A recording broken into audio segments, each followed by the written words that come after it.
Welcome to Off-Grid Path podcast, and today we'll be speaking to Rob Groom from Off-Grid Scotland, where he has bought 50 acres of land in Scotland, and he talks intricately about the finances and the difficult task it was to actually purchasing the land and being able to move on it with his wife and his young son. It's an incredible story, and everything that he's doing at the moment to build his off-grid dream is just fantastic, and the ingenuity involved is incredible. So I hope you enjoy this podcast, and if you have any questions, just leave them down in the comments below.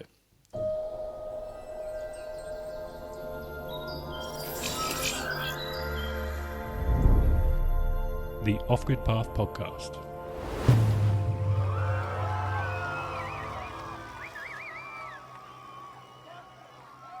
Thank you so much for joining the podcast. I really appreciate your time because I know you're busy with multiple crazy projects happening in Scotland.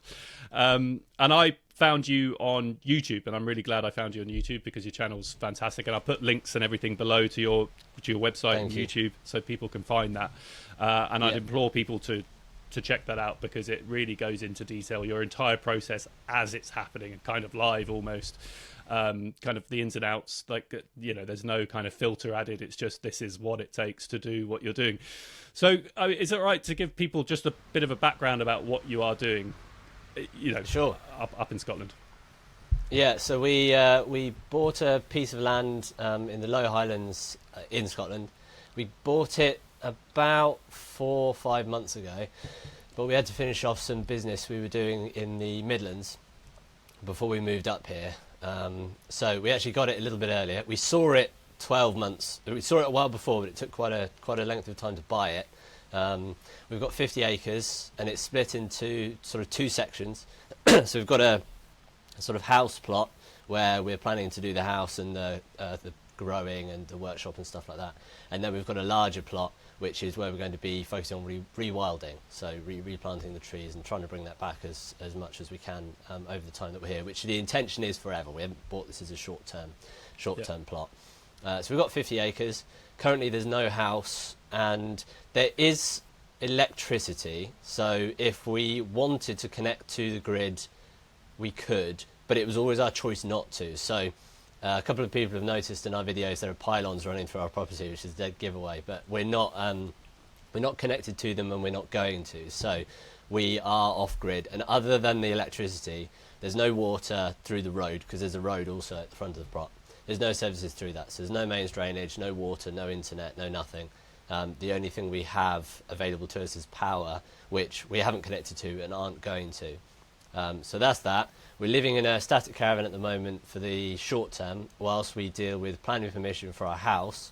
There's already planning here for the house, but what we're working on is we wanted to adjust it. So we wanted to live here for a while, experience the land, experience the seasons, just get a greater feel for what type of house we wanted to build. And then once we've decided on that, we're going to be applying for we have to apply for a new planning permission. We can't just adjust it. We've already asked. We've got pre-planning advice on that. So yeah, that's where we are at the minute. We've got some services, so we've got the essentials, but I'm still filling our buckets, our reservoirs of water up with I've got a hose, so it's I was doing it with buckets for the first month and a half, so at least I've got a hose now which is connected to some stream, but the power's sort of working, but not to full capacity. We've got drainage to an aquatron, so we're now functioning off grid, which feels a lot better than it did when we got here early, because there was no toilets, no nothing. But we're definitely still in the yeah. So I've got a lot of questions, but so let's I'll try and go through this methodically because I'm quite excited about certain things, but. Let's just start with you were saying you were living in the Midlands before, right? Yeah. So what was the move? Why move to Scotland? Why pursue this dream? What was the kind of catalyst for that? Well, so yeah, I was the project we were doing in the Midlands was an old block of flats that we bought that we converted, and we got a little bit stuck in it, in that we bought it intending on it being a fairly short-term project. That was I thought that because I was inexperienced. When I got into the middle of it, it took us 10 years to finish, and I did a lot of the work myself, which has turned out handy because it means that doing this job, I've done a lot of bits, so that was useful. But my wife and I, my wife's father is Scottish, but he's not. He doesn't really sing Scotland's praises. I think he prefers hot weather and beaches, to be honest, rather than the wet, midgy environment up here. But for some reason, Scotland's always called to us spiritually, I suppose, because it just feels. It always felt like home, and I'd never been here. It was weird. I always had a joke about, I'm just going to go and live to Scotland, or the world falls apart, I'm just going to go to Scotland, and it kind of kept coming up, Scotland. And my wife and I did, we came on a holiday here, just sort of down the road from here. We didn't choose this plot because of that. We just found it, and it happened to be near where we'd been. But Scotland always felt like it offered everything we wanted. So we wanted to be more connected to, or I wanted to be more connected to nature, but in a sort of ancient way. And it's not just nature, it has to be nature as it was, or should be, if we didn't mess about with things. And Scotland offered that. I also find that I feel the most peaceful at the bottom of a mountain. I have to have that around me. If I'm not, you can have other beautiful landscapes, but for me, I feel the most at home, and I feel the most peaceful and connected to nature in Scottish landscape specifically. Yeah. So that's why we picked Scotland. Wales is always compared to here, and I've got a friend back where I was who actually has done the same move, but he moved to Wales. But it was, when I say it's connected to us spiritually, for some reason Scotland just feels like it already has a tie for us here. Yep. Even though I don't have any tie here, none of my family's from here. We moved away from all our family as well, so there wasn't my mother's up here or my wife's family's up here, so they're not. And when I say my wife's dad is Scottish, he lives in Winchester, so he's not up here anymore. And they never lived up here either. He just happens to be Scottish. So I think that's the main reason it's Scotland, is the spiritual connection for me. Yeah, I can see that, man. I totally understand. You know, whether you can explain it or not, and I don't think it really needs to be explained. It is what it is. But people generally will tune into an environment or a place geographically or geologically, or however it is. People will feel an affinity to a place, and you don't really need to explain that. But the fact that you're following that is fantastic. It's and it's not an easy move, especially because I know you're doing it with your wife and your son, who is young. Which is that's I think a lot of people. I think the reason I like what you're doing is because you're doing it. You're kind of you're doing all the hard things. It's like, well, a lot of people say, well, it'd be nice, but I've got kids. Or it'd be nice, but it's there's lots of people put a lot of barriers and excuses up for not doing things, and you're kind of doing it, but you're doing it in not necessarily an easy way. Like you said, you could have connected to the grid up there straight away, which would have made things a hell of a lot easier, even if it was temporary. Cheaper. And cheaper for sure. But you've chosen not to. You're doing it with a young child, which is again not an easy. It's a bold move. No. And my wife's pregnant. We've got another one coming in February. So then, making it. Well, congratulations! Even better. But, Thanks. Adding to the workload, which is great. And incredible for the children to be growing up in that environment. So that and I guess that's a huge motivator for you as well. Well, I think the thing about, because people keep saying, we've spoke to a lot of people and they've been like, I would love to do that. I have a very strong sense of mortality. Like, I understand life is limited, in this life anyway. And you can spend, I try to spend zero time dilly-dallying between, I just do it. And I always have. Like the project we got down in the Midlands, we found it. It was way too big. It was way too complicated. I'd never done anything in construction. We just did it. And this, we moved into it far earlier than we perhaps should have done. The property found us earlier than we were ready for it. It was incredibly difficult securing it. But you only live this life once, so you just have to do it. I don't spend any time thinking, I wish I do think I wish I'd done that. That's a different type of thing. But if I think, let's make this move, let's make this happen, we just try and make it happen. I think if you're aware that time is ticking, You just have to get on and do it.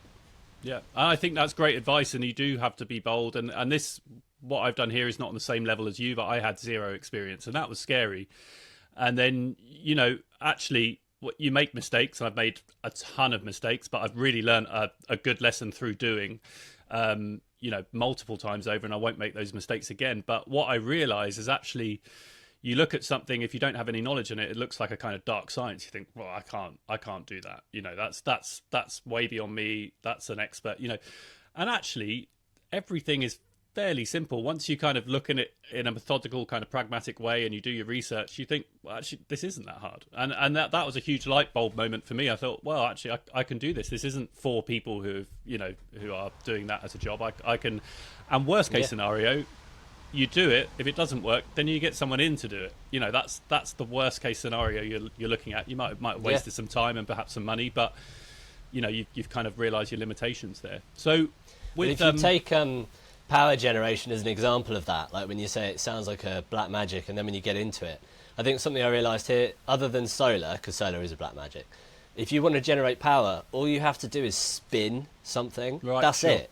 Like you want to make power, micro hydro, water wheels, any of these funky other energy sources, all you have to do is get a generator and spin it. That's how the electricity is created. Like, it's just so simple. Not saying doing it all simple, but suddenly you're like, wait, all I've got to do is figure out how to spin this little magnet through a coil. Yep. And that's it. That's power. I can't believe how easy it is. Yeah. So you're at this point, and you've done your development. You were saying before the development you didn't have, because if you look at your channel, you're very pragmatic about things. I would say you're a bit of an all-rounder. You've just got kind of knowledge in everything, and you're a very handy guy. So where does that come from? Is that just through experience, or is that, what's the past? Because what you're doing is you've moved up to Scotland, but you're coming up with some skills. So where have they come from? I have those skills. So when I was younger, I've always had an interest in making stuff. Like when I was, I remember a funny story. When I was a very young boy, I wanted a fish tank. My mum wouldn't get me one, so I made it. And I was so young, but I made it out of paper mache, and I made the frame of the fish tank. I put cling film around it. I made a little paper mache fish, and I hung him with fish, like fish wire, so that he was floating in my little fish tank. And I was before school. So I've always been about making stuff. That's always been the thing I like to do. But I actually joined the Air Force after school. So I was in the military for 3 years, training to be a pilot. I didn't complete that. Left the Air Force, and then from there I went into property, because I've always had an interest in property, but not on the fun side. I worked for an estate agent in London, then a property management company in London. And then this opportunity to buy this block of flats, like I said, came up. We didn't have the money. I was just a dude with a job, and it was quite big. There was 18 flats, so it's kind of big for a young bloke to buy. I was 23. My family helped me with it. Found investors, and the people who I bought it from also helped me out. So it was the world's most complicated purchase, because it had so many. I had no money, so I was trying to buy this big thing with no money. I had to build it with no money, and because we didn't have the funds. Slowly, as the project went on, I just started doing more and more and more myself. I remember at the beginning, like I said, I like making stuff, so I had built a workshop as a kid and some stuff like that. But I started knowing nothing, and I didn't know. One of the tradesmen gave me a foam gun, because he was like, "Oh, those bits need filling in, and we haven't got time." So I was like, "I'll have a go," and I had no idea how to operate this foam gun. I picked the screws up off the floor, because money was so tight that all the screws at the trades had dropped. I went around and picked them all up and put them in a box, and then used those. And slowly I started to do a little bit more. And then as I did more, I started to think, well, I've just watched them do that. It's not that hard. So I gave it a go. And as the project finished, right at the end, I was doing everything from plastering, concrete, kitchens, tiling, fitting bathrooms, the whole lot, like even custom stuff. We made custom hardwood kitchens, and at the beginning we did nothing. So that project I owe a lot to, because it gave me the training that I needed to be able to do this now. So that's where I cut my teeth, but I have no formal training. And you were forced into that financially, I guess, because it's cheaper for you to do it, and so you have to give it a go. And yeah, fantastic. So then, talk us through this property that you're on now. How did that come about? Like, how do you find 50 acres in Scotland, and and go through that process of acquiring it? So I had designed, because I like designing houses for fun. I do it at the weekends and stuff, and I do 3D imaging and CAD and all that kind of stuff, like photorealistic kind of looks nice stuff. So I designed the house that we wanted to live in before we found any property, to kind of get a sense of scale. What did we need to find as far as land went? I added it all to a plan, and I added some sort of polytunnels, and like, if we wanted to be off-grid, we knew we wanted a certain amount of extra space to, we needed a workshop, we needed the polytunnels to grow the vegetables, we want to do hydroponics, so we needed the facilities to do that.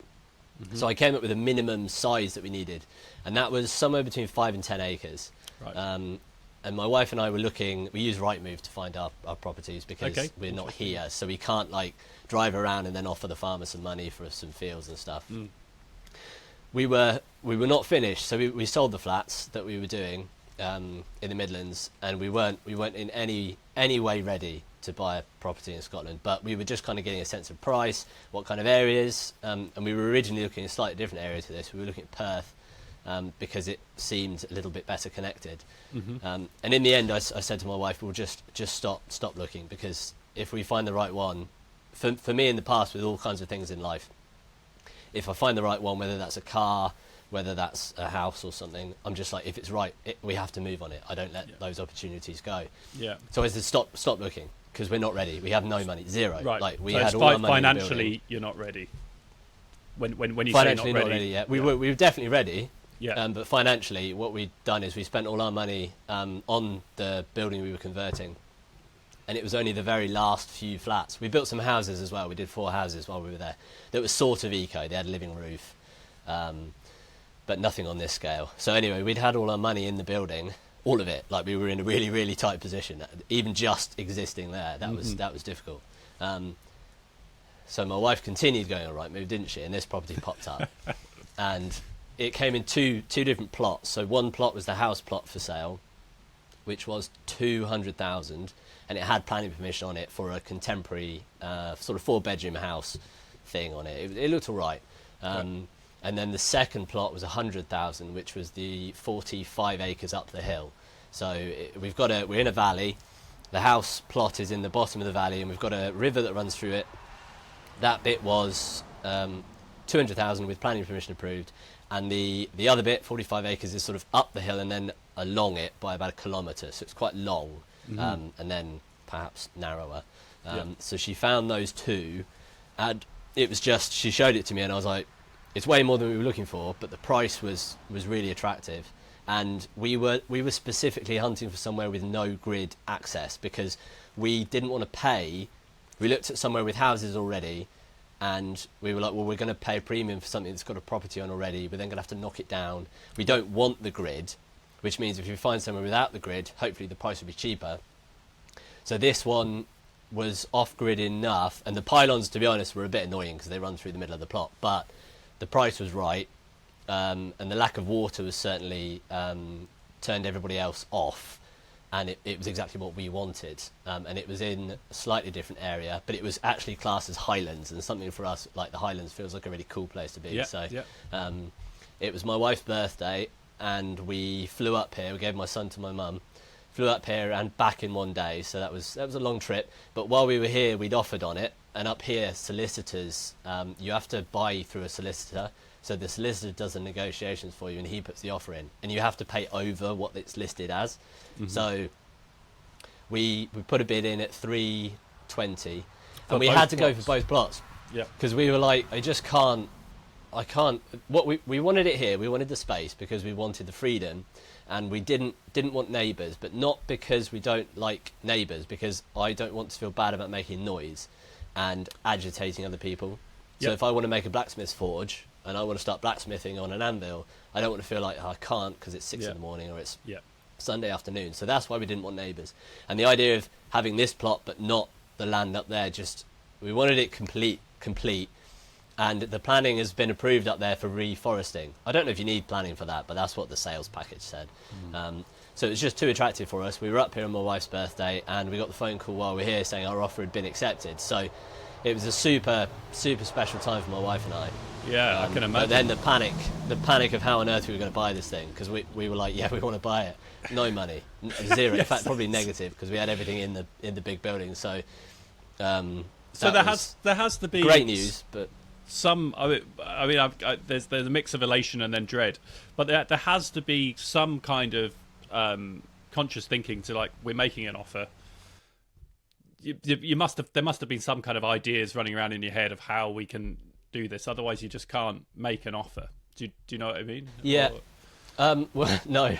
I know what you mean. Yeah, but I genuinely believe that the best way to get things done, especially if they're hard, is just dive in. Right. Dive in at the deep end. Doesn't matter if there's water in the pool or not. Just jump and hope. So I have experience with property. Like I say, we did the block of flats. I know about financing because we had to raise funds on that 3 or 4 times. We had maybe 5 or 6 investors at different times that we paid back as we went through.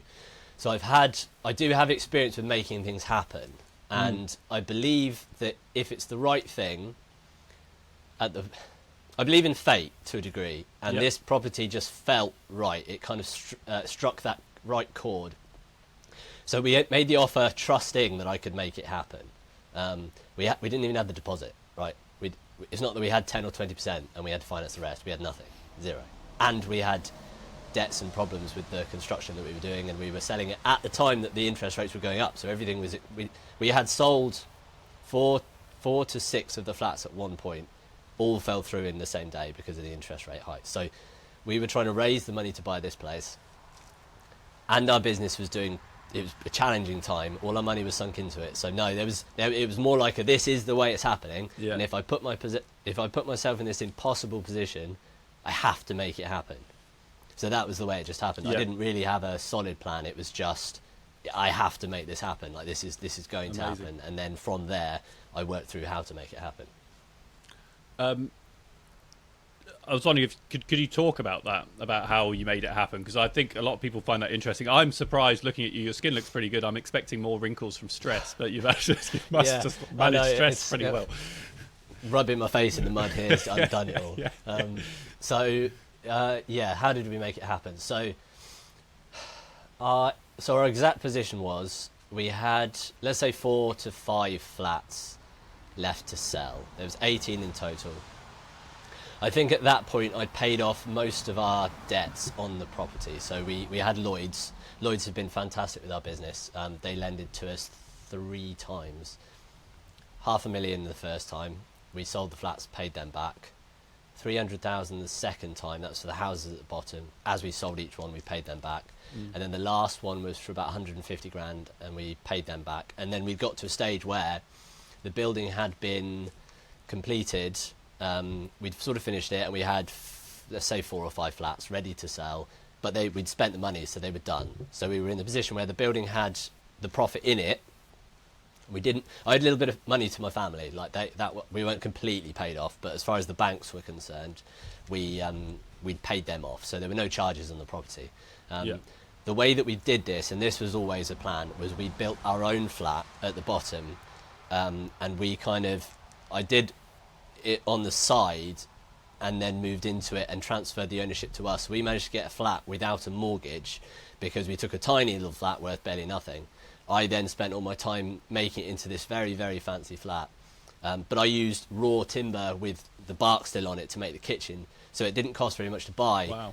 But because I constructed it into a very custom kitchen, our flat was worth more than 2 of the other flats put together. Wow. So we then owned that with no mortgage.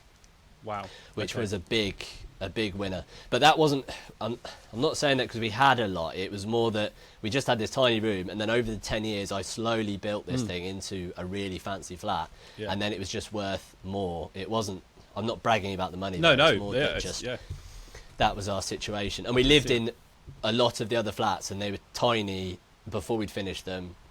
So we'd had 10 years. In fact, I had 2 years of that project not earning a single penny. I didn't have an income. So we did the hard work. So we got that flat in the end. Yeah, absolutely. So we had that flat. We had no mortgage.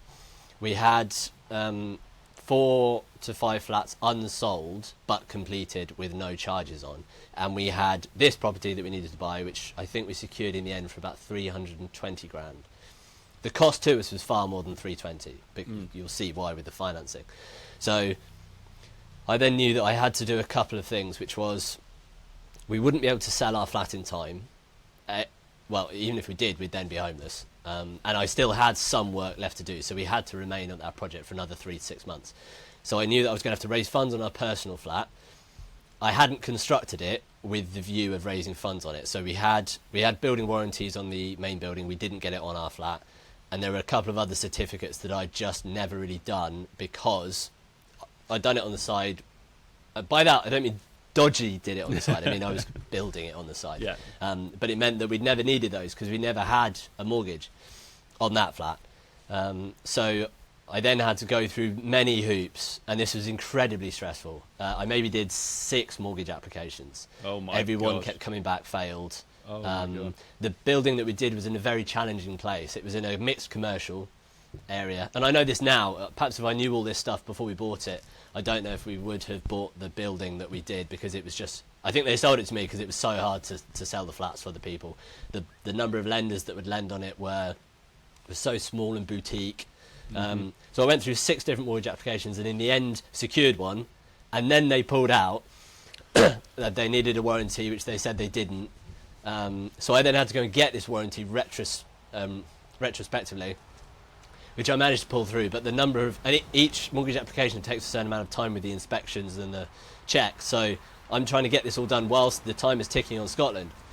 So my palms. You're making my palms sweat. It was the hardest time in my life. That was. I can imagine. Yeah. It was self-imposed, but I was dead certain the whole way that this has to happen. There was no question in my mind that I wasn't going to make it happen. So it didn't matter the cost, and I mean that as in like personal stress cost, because my head nearly popped. And while we were doing that, we secured funding on the building commercially.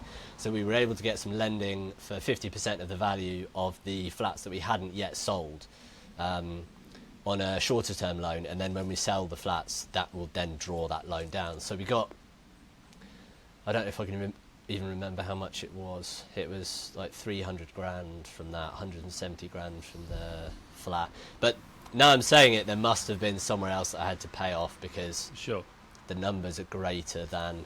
It might have been we had some work left to do. Might have been that. Yeah. But anyway, we raised the funds from those 2 things.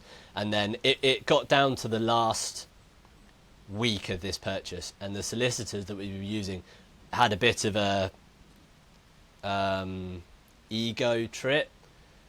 And he jeered at me for wanting to make this happen, and nearly made the whole thing fall through. Oh my God. Just out of spite of disliking me, I think. So I had to phone up the guy that I dealt with before, who was fantastic. But then the lenders were incredibly difficult. They needed me to prove my address, my identity, which we did. And then they were like, well, how do we know you're not lying? And you know, when you're like, are you being serious? You're trying to buy this thing in like 2 days. The guys are going to pull out. I'm going to lose everything. We've been working at this for 2 months. So it got right down to the line, and even right then, it still was almost as unlikely as it was in day one because of this whole thing. But it happened. Well, it happened. Man.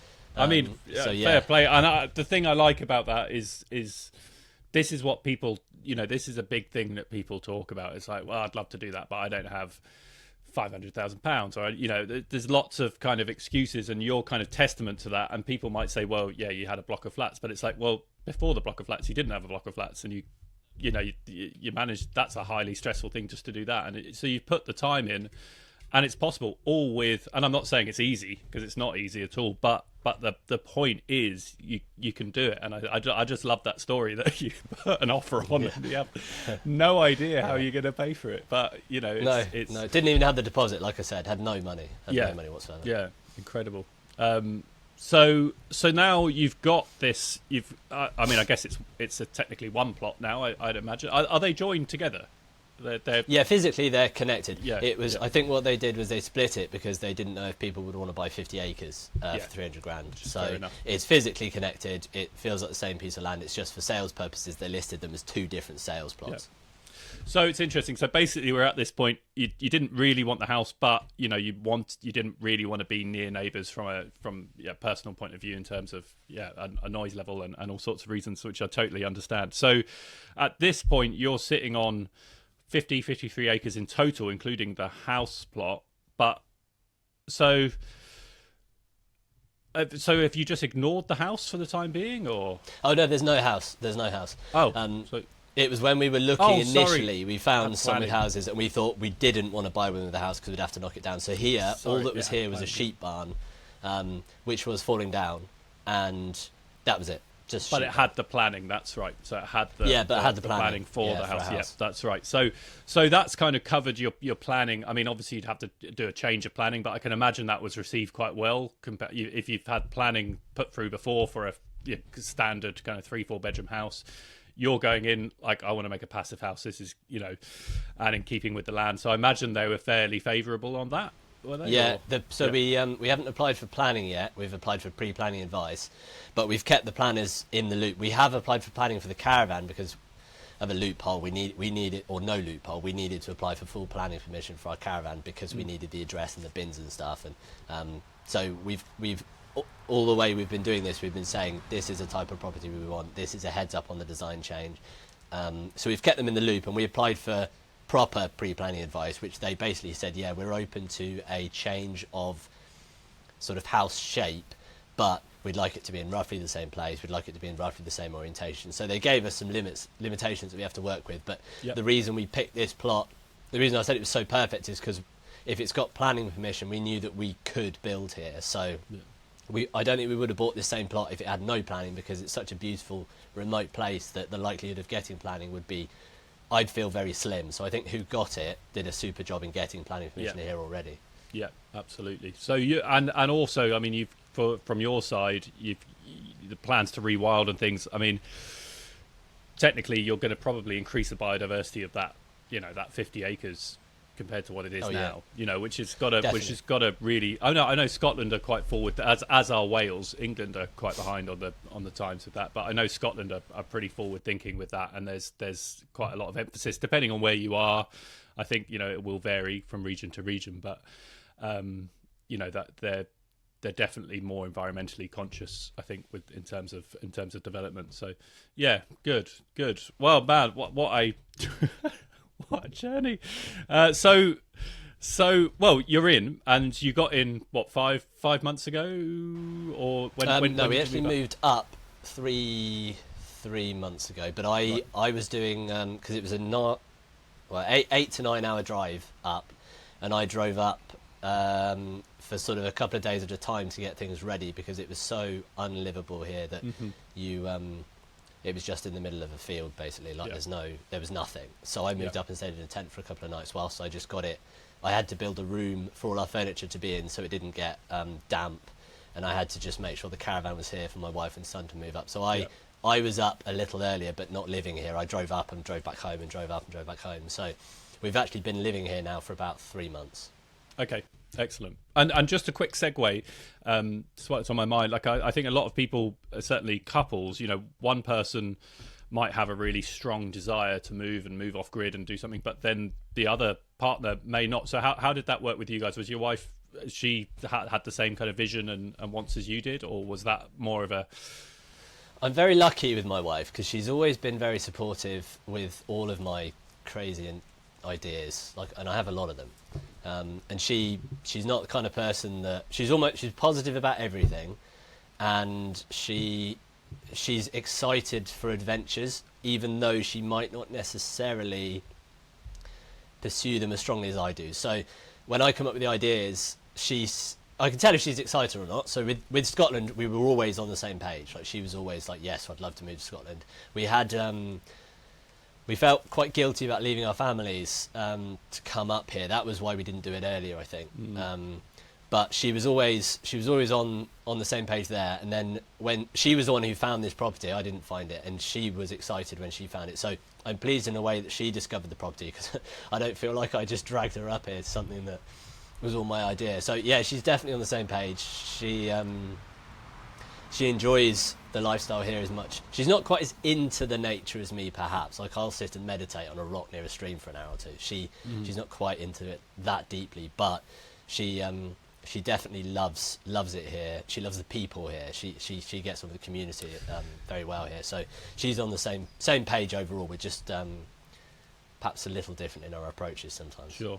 So how have you integrated into the community? Has that been a challenge because did you know people in the area before, or no. The closest person to us that we know, some of Amy's family are in Aberdeen, but I met them at our wedding. She's only met them when she was young. You know, they're not close family. Yeah. Closest family are 8 hours away, and we moved up knowing nobody in the area.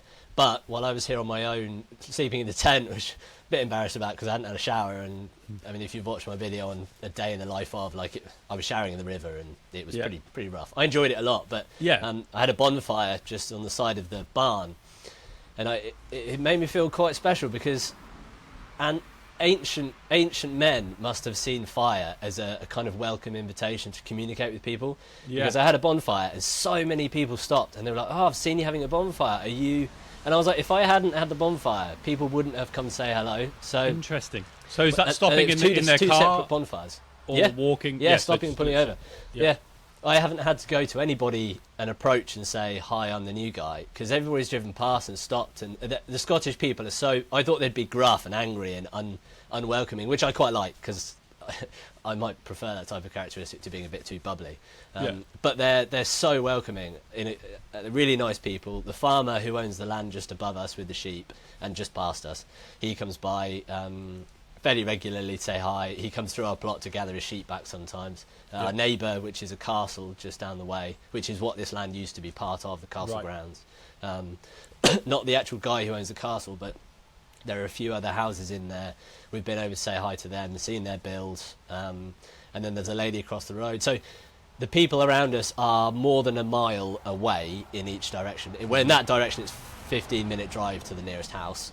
In that direction it's 1 mile and there's a small cluster of houses, and they've all come and say hi. So the people here, and my wife is integrated in the children community, so she knows more people because she takes my son to playgroups and stuff. That's probably a fantastic way to meet people as well, isn't it?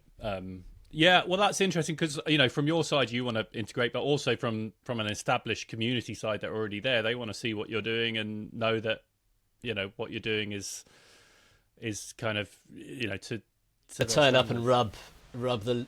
We sold our truck and everything because it was a bit too pretty. We didn't want to turn up and be like, British people, foreign land, buying all this land and fancy cars and stuff. So we really wanted to integrate gently. That's why I've tried to keep under the radar. I don't want to be bugging all the locals here because I understand we're the newbies, and we just want to be getting on as best we can without annoying anybody. So slowly they'll start to see. And the nice thing about what you're doing is it is slow. It can only be slow, really. It's not like you've got a load of builders coming in and you're just knocking up a house pretty quickly.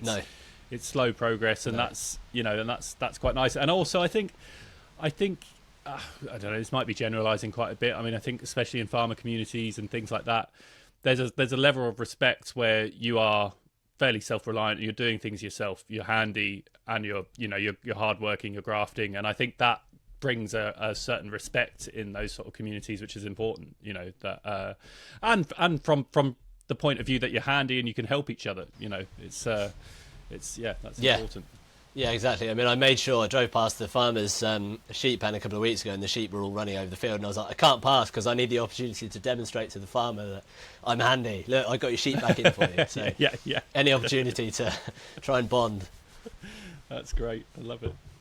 Well, so I love this whole story and just watching your progress. So the plans for the future. I mean, how?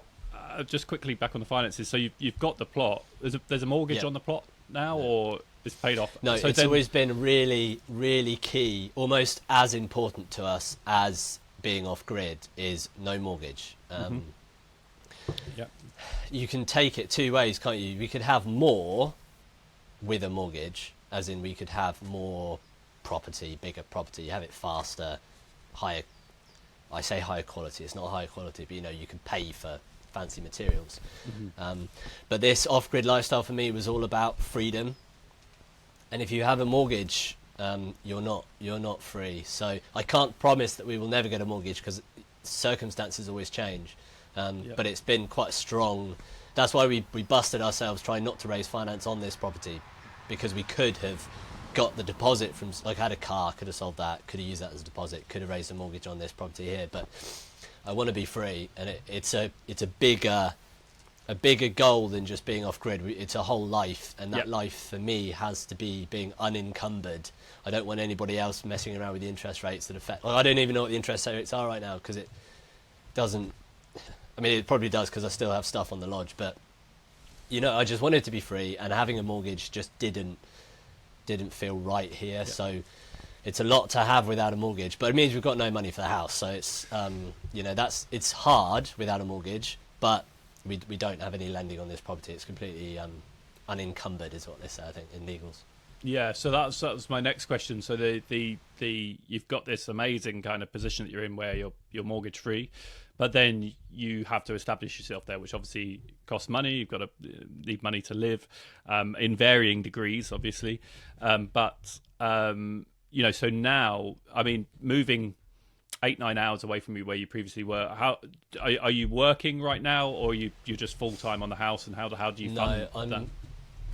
Yeah, this is the difficult thing, I think, because if you have this much land, there's just so much to do that you almost can't have a job, because if you were working 9 to 5 or even part time, there'd be so much here that just wouldn't get done because the sheep come through the fence. We had a big flood that swept a lot away.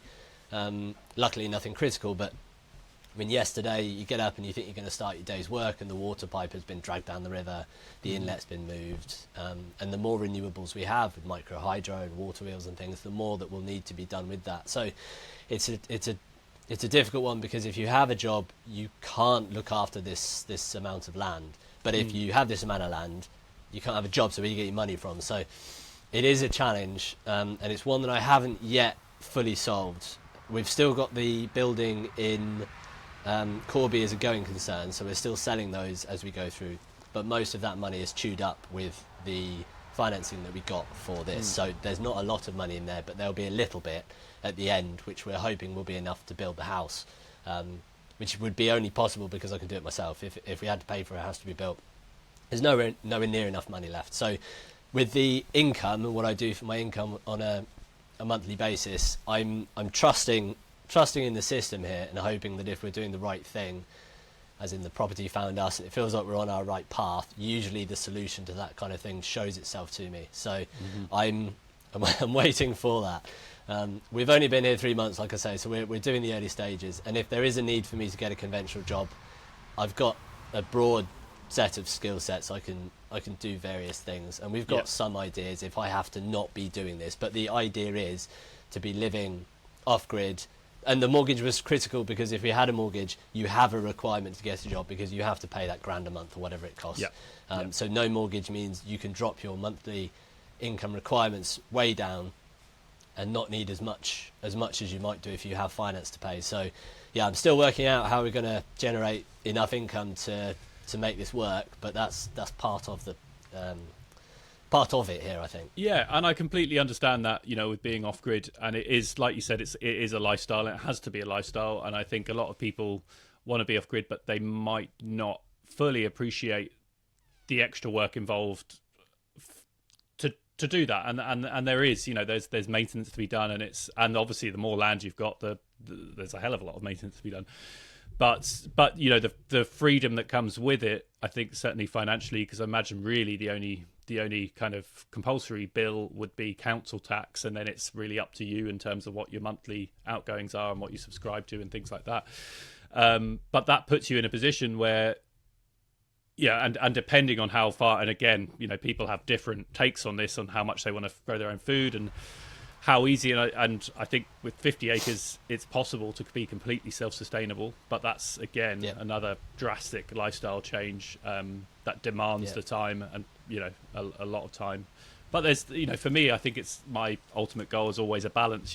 There's certain things I like in in the world we live in. There's certain things I wouldn't want to give up, but also, you know, there's always compromise, isn't there? So it's an interesting thing. But I think the thing that I like about that and not having the normal kind of outgoings that most people have is that you've got flexibility where you can say, well, do you know what, a day's work will do this for me. It will allow me, you know, this extra couple of, if you're growing your food, you know, a day's work could allow you a couple of months of living. You know, you can get it to that point, which is great. It's just, I guess that's just time in the place and figuring out what you want, isn't it?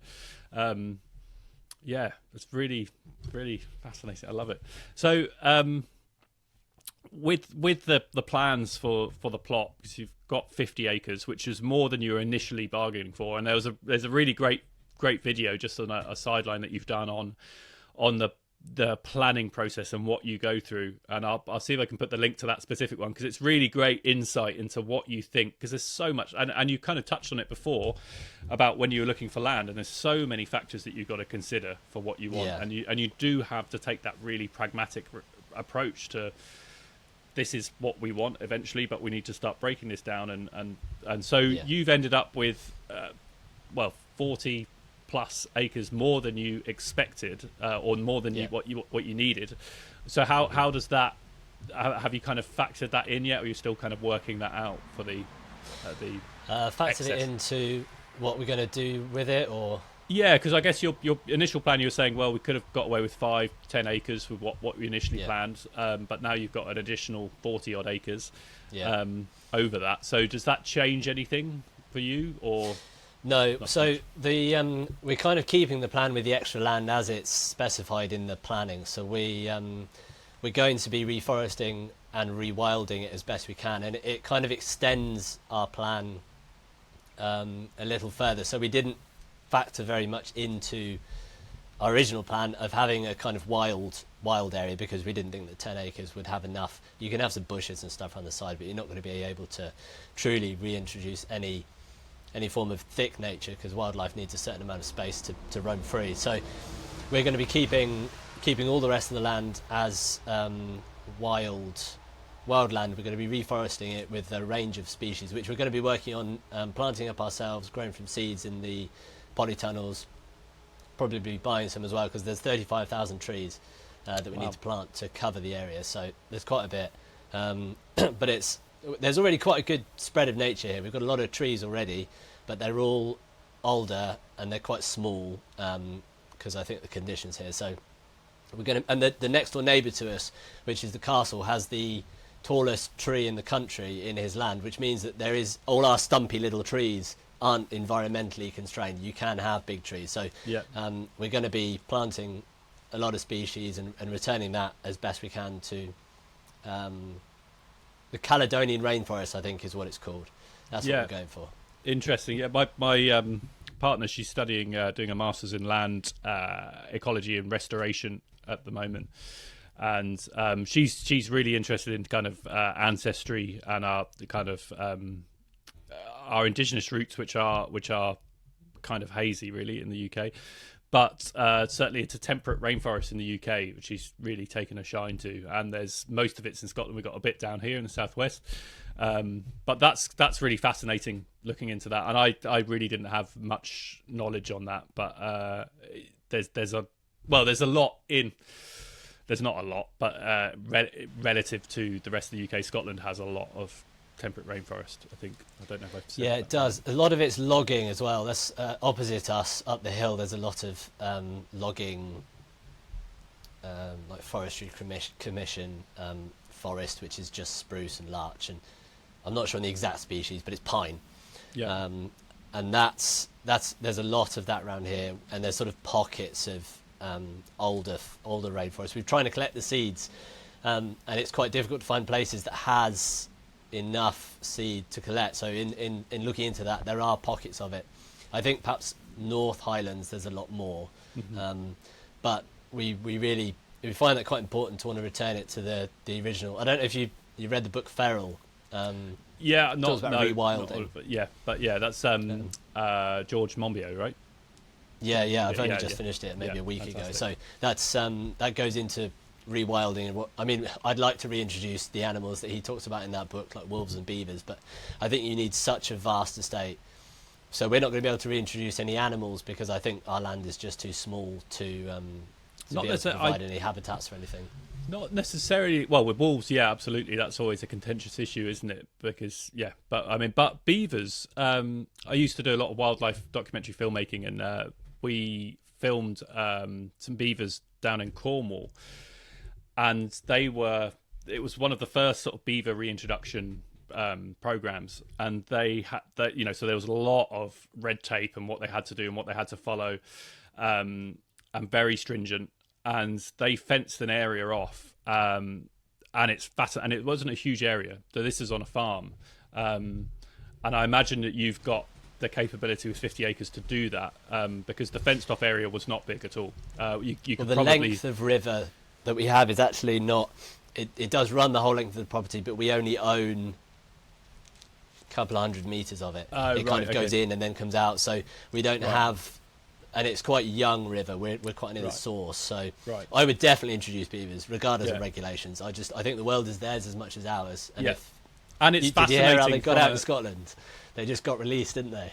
I think that's happening a lot now. I think there's the kind of, I don't know what you call it, guerrilla rewilding warfare, where they're just. If it's got to be done, it's got to be done. Well, that's it. And also the benefits. I mean, the benefits are just huge. The area that they're in was flooded all the time. Very consistent flooding, and it hasn't been flooded since. And the biodiversity that has come back from just having the beavers in this tiny little area is monumental. Are they keystone species? Is that what they said? I don't know if they're keystone. I mean, I know, you've got the classic thing in the kind of trophic cascade thing where they reintroduced wolves into Yellowstone, and that changed everything. Nothing really changed until the beavers came back.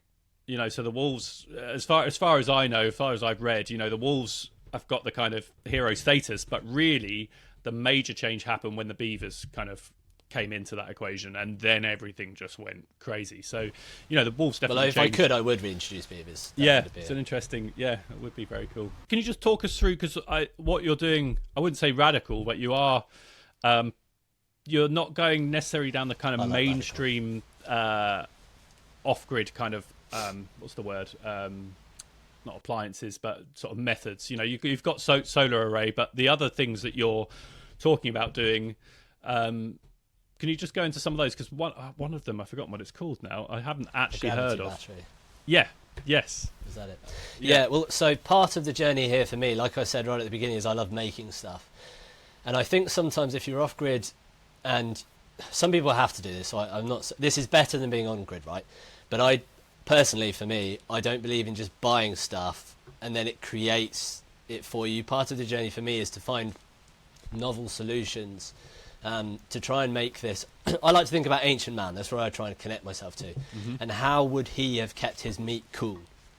I know we know it's just buried in a small rock bit underground, right? But if you could try and connect to ancient man, and we had gone on a different technological path to the one we went on, and we'd got more advanced, but kept to our roots, how would that modern man keep his meat cool? How would he generate power if he was more ecologically aware, if he was more sensible? How would that all happen? So I'm looking forward here to coming up with interesting ways of doing the things that we do. And by being off-grid, it sometimes makes you look at things completely differently. You can go, wow, that washing machine takes a ton of power. And before, when you were plugged in, you'd be like, I didn't even think that used power, like a lot of power. Yeah. So suddenly you think, well, how can we do that differently? So we've got, I've done a video on a clothes dryer. We've got some different versions of that where I'm going to try and create a room scale dehumidifier which will condense the warmer air against glass, try and pull the heat out, pull the moisture out of it that way. I've got some interesting cooling methods which will be like underfloor cooling without using air conditioning machines. We're going to try and do that naturally with the water sources we have here. You can get some special radiant paints which can drop the temperature so in the summer, for example, you want to cool your house without having air conditioning. You can have underfloor heating, that's the thing that exists at the minute, but if you were able to run cooler water through those pipes, you could effectively cool the house. So that's the type of project that we're looking at. And then the gravity battery, kind of tying this all together in that a lot of this is going to be experimental for me. We've got a water wheel that we're planning, which I'm going to make it out of carbon fibre, and it's going to be levered into the river so that I can adjust it with the different flow of the river. And then the gravity battery, there's 2 different projects that I'm going to be planning on that. One is a gravity battery, one is a gravity generator. You've probably seen these. It's just those big towers of concrete blocks, which they drop the concrete and it's geared. So as the concrete drops through a wire cable, it just, like I said at the beginning, you want to make power, just spin it, spin something. So that just goes in a gear and just spins a motor. What I've got here is quite a lot of height. So yeah, but then you've got to house it perpetual. Yeah. How would it? Because the whole back up. Yeah. Yeah, so that's why that's a gravity battery, because what you're essentially doing is in the moments when you're... so if you think about solar, what that does is that charges a battery, you discharge that battery, and then the solar recharges the battery. So with the gravity battery, the idea is when you don't need the power, you're using your power to wind the concrete blocks up, and then when you do need your power, you're dropping them down. So with microhydro, for example, you might have excess power. Yeah. That excess power, most people use it to heat their water. They have a hot water tank, or what we're planning with our diversion load is to dehumidify and heat our furniture storage. But with the gravity battery, so there's one's a gravity battery, and that does what we've just said, is you drop it and the cable spins the motor, and then when you have excess power you wind the concrete block back up again. The gravity generator, which I'm designing, the gravity battery wasn't going to use concrete. I was going to use water buckets because they're far cheaper, and I can just put water in it. I don't have to lug tons of concrete up to the top of the hill. With the gravity generator, I've got lots of streams that run down this hill, and we're using some of that water for our microhydro, which is coming next week, in its parts. What we're planning on doing is I've designed a system. It's still at early stages, where the stream water is diverted into the buckets, and I've created a mechanism where that is filled at the top, like a ski lift. It's more like a ski lift than the conventional tower. You fill the bucket at the top, the bucket then runs down the cable, and at the bottom there's a mechanism which opens the bottom of the bucket, drops all the water out. So when you still have to use power to wind it back up, although I've designed it in a way that if it's offset, and I'm going to have about, I think it has to be an odd number, so like 11 buckets along this ski lift. The ones coming down are full of water. The ones going up are empty, which means essentially it pulls itself. Yeah, of course. But then it's refilling at some point in a stream, past. At the top. Yeah, at the top. Yeah. So at the top it goes past. As it runs past, the water just fills the bucket, and it's kind of connected, so it moves along. And then at the bottom, it's full of water. It goes along. There's a little prong that pushes in the bottom. Water empties in the river. That then goes past and goes up empty, goes up to the top, pushes the other prong, water fills it, and that just kind of continues. I haven't done this yet, so this is one of the ideas. And then that like would I said, be it's about exploring it. Fed into, as has anyone done? Is this a thing? I mean, have you just come up with this? Nobody's done that, or at least I haven't seen anybody do that. I've seen there's a guy called Robert Murray Industries or something. He does a lot of 3D printing of renewable devices, which are small. Right. He went into the process of gravity batteries or gravity generation, and he always just does it on a micro scale. So he prints it, he drops something off his desk and goes, look, it spins the motor, and I've made it 0.1 volt or something. And I've seen a YouTube video there. They're like students, I'm not sure what country it is because it's pretty dodgy filming, but they dropped a water can off the top of their school building, and all it did was just a cable, and it just spun, and then it generated enough electricity. They were playing a vinyl record player with it. But as a concept, all I'm doing is just spinning a motor, so I can't see why it wouldn't work. The bits I've come up with are making it not a gravity battery, making it a gravity generator instead of the battery. But all it is water. I'm just using water to fill it up. So it's kind of like a hydro generator. And I'm not sure if the power is going to be any better than micro hydro. All I'm thinking is it's an interesting project to have a go at. I've got the hill here, and I've got the water supply at the top of the hill, so it's just going to be fun for me to make that happen and see what's it work like. So that's just a plan. I mean, there's a lot of very cool projects that I can't wait to see come to fruition. Yeah. And I think, I'm sure you could put on courses, once you've got these things in place. I just think it would be fascinating for people. But I mean, so obviously that's a little bit of a passion project, but are you doing, you've got micro hydro, you've got solar, which I imagine is not, especially being in a valley, I can imagine it's not, it's really not good. No, today it's generating maybe 50 watts, and I've got 6 very powerful panels. They're like 600 watt panels. Right. Okay. And they're massive. They're like that's Yeah, down they're not to working. cloud cover and being in a valley, like not much. Oh, obviously it's winter. We're coming into low sun, I guess. But I think our site specifically is possibly one of the worst places for solar because we're in the valley, so the sun rises at 11 o'clock, sunset is at 3 o'clock at the moment. Also, because we're high in altitude, the cloud cover is very dense. So although solar does work in cloud cover, I think what it talks about is clouds up in the sky. If you're actually in the cloud, right, which we are most mornings, like it's just fog. It doesn't generate electricity. So we're in a really bad location for solar. So on good days, it generates a lot of power. We get the batteries charge up in about 3 hours when there's clear sun. But the weather up here is clear sun very rarely. B, the sunlight, sunrise, sunset, and C, the cloud density as well as the volume of it is just really bad for solar. But at the minute, that's all we have. We haven't got the microhydro up and running, so I've got a little generator, and that's on most days. So our next really important thing to do is get the microhydro up and running, so we have enough power. So I presume you've done a kind of rough calculation of how much power usage you'd need, and do you think? I mean, the gravity fed thing, is that just more of a passion project, or is that going to be a necessity alongside the solar and the microhydro, or is it?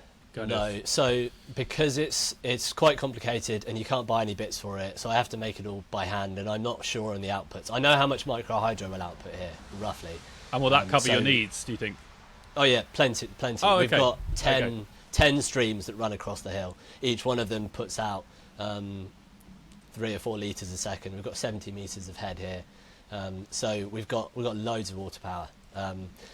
So we don't need the gravity battery. The gravity battery is because I just have a passion in trying to find novel solutions to being off grid, and it just feels fun to me. So the gravity battery is it's a project that I'd like to do, but it's not something that we have to have, and it might take me 6 months to get it up and running. So I'm just getting the microhydro up and running, so we have power for now, and that will, I'm fairly sure, be our main source of power because it's the most plentiful that we have here.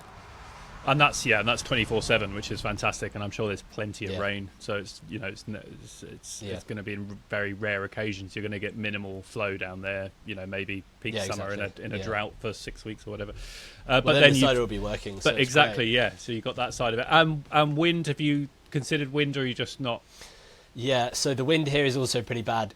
It's good, as in we don't have much wind, so I'm pleased about that. But when we have wind, it's pretty strong and pretty dangerous here. But that happens very rarely. So there's the wind, because we're in the bottom of the valley. I was worried the wind was really going to rip through, but actually the prevailing wind must be across our valley. So we really don't get very much wind very often, and certainly not enough to make a turbine work. Nice. Yeah, and I guess you get your odd days where it will just rip down the valley, but they're not. Yeah, at least it's not prevailing. Nice. Yeah, fantastic. So the microhydro will hopefully. When are you thinking about getting that up and running? When's the? Well, so the armoured cable for it's arriving today. That was going to be, the delivery man's going to drop that off for me. We had to get the turbine from America because it's quite difficult to get the turbines. There was a company in New Zealand called PowerSpout, which I like the look of, but they had limited power. It seems like you can only get a certain amount of power out of those. We might be able to get a bit more. So we've ordered it from America. It's going to be in about 2 weeks. I've got all the pipe work arriving this week sometime. So very soon I'm going to be working on that project, and we'll be filming that all for YouTube. So the microhydro is very excited for that. Very excited for the microhydro. I remember watching Chris Harbour Bill's video years ago and being like, wow, he generates his power from a stream, and now we're actually doing it. So I'm very excited about that. Very exciting. That's I think that's brilliant. I'm conscious of time just for this episode, but maybe we can do another one because I still have lots of questions that I want to get through. We haven't gone through the house or anything, have we? I know, and I want to get that. Done. So maybe we can do another one when you're a bit further along and go into that, because the whole thing's fascinating, and I really implore people to check out. Like I said, all the links are below for the YouTube channel and website. And that's only going to grow and grow, and it's just YouTube is my number one go-to for learning anything, really. And there's books and things. I mean, for me, I just do well on YouTube, and in terms of finding out information. That everything's there, and your channel is it's very difficult to find off-grid solutions and people doing it. I mean, it's not difficult to find it, but what your channel does is really, it's a very authentic human approach, and it's a bit of trial and error. You've got the experience, but you kind of teach and you convey that information in a really understandable way. And it's just, and like we've heard here, from your story, because that took a bit longer than expected, because it's just such a mental story. That's just fascinating. But I think it gives people hope. And I think your whole ethos of just, you've got to go for it, and work it out down the line, because if you're in 100%, you've got to make it work, and that's the bottom line. Exactly. And I really respect that, and I think you're right on that. I think it's fantastic. Thank you. Yeah, we just try and show exactly what's going on, and we don't try and pretend we know what we're doing either, because we just wing most of it. And I think the thing is, most people get scared to try and do things, and perhaps by watching us on our YouTube channel and saying, well, this guy doesn't know what he's doing, and yet he's doing it, and if he fails, so what? That's part of life. So I think what we're trying to demonstrate there is, look at us, we don't know what we're doing, maybe you can have a go at doing it too, and perhaps you can see us mess it up and then try it yourself. So and that's what we're trying to do here. And the point is, it's not bad messing it up, because you learn, and you have fun doing it. It is. I mean, you either like that stuff or you don't. But I think anyone that's thinking of moving off grid, you kind of have to like that. Otherwise, you're setting yourself up for potentially miserable life. You do have to be ready to get your hands dirty. Yeah. So, but Rob, there's so many questions I want to ask. So maybe we can do another one, in a few months' time, and see where you're at. Because I've barely covered the house, but at least between now and then, people can watch your channel and get an idea of who you are and what you're doing, because it is fantastic. But thank you so much for your time. I know your armour cable's arriving pretty much now, which is exciting. So I can't wait to see that. Dropped it off to the video. Thank you very much for having me on, Ben. I was really honoured you asked me to come on. It's been that's great. I'd love watching your videos. I love seeing the progress. I'm really excited and it's only the start. That's the thing. It's only the start. It's going to be fantastic. Very early. Yeah, so super exciting. So thanks so much, Rob. I really appreciate it. Okay, thank you, Ben.